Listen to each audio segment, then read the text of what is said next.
Hello, जानकीज किचनमध्ये आपले खूप खूप स्वागत आहे. आज आपल्याला पारंपरिक आणि साधी सोपी अशी कांद्याची चटणी करायची आहे.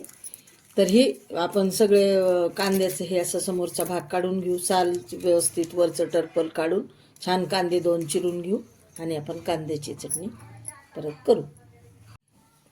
ते 2 कांदे आपण चिरून घेतलेले आहेत कांद्याच्या चटणीसाठी.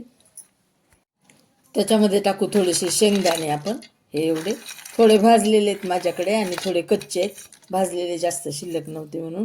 पांढरे आहेत ते भाजलेले आहेत हे, आणि थोडेसे मी कच्चे टाकले. हे जिरे टाकले. त्याच्यामध्ये टाकू आता आपण तिखट. तुम्हाला कमी जास्त प्रमाणात जसं लागेल तसं कमी जास्त तिखट टाकू शकता.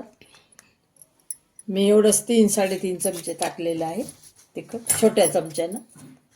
आणि हे मीठ टाकू त्याच्यासाठी. आपण हे मोठ्या चमच्यानं अर्धा चमचा मीठ टाकलेलं आहे चवीपुरतं.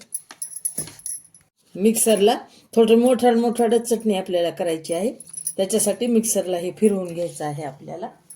त्याला टाकू आपण थोडीशी कोथिंबीर आणि ही तुम्हाला सांगितल्याप्रमाणे मिक्सरला लावून घेऊ. कांद्याची चटणी आपली खाण्यासाठी तयार आहे.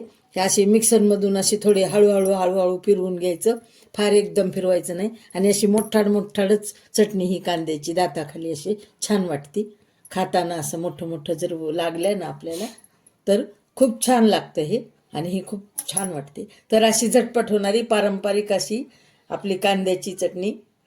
पटकन भाजी नसेल तर असं आपण ही चटणी नाश्त्याला वगैरे करू शकतो. कशासोबत पण ही चटणी छान लागते.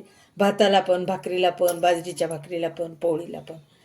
तर नक्की करून पहा मैत्रिणींनो. सबस्क्राईब करा, लाईक करा, शेअर करा, कॉमेंट द्यायला विसरू नका.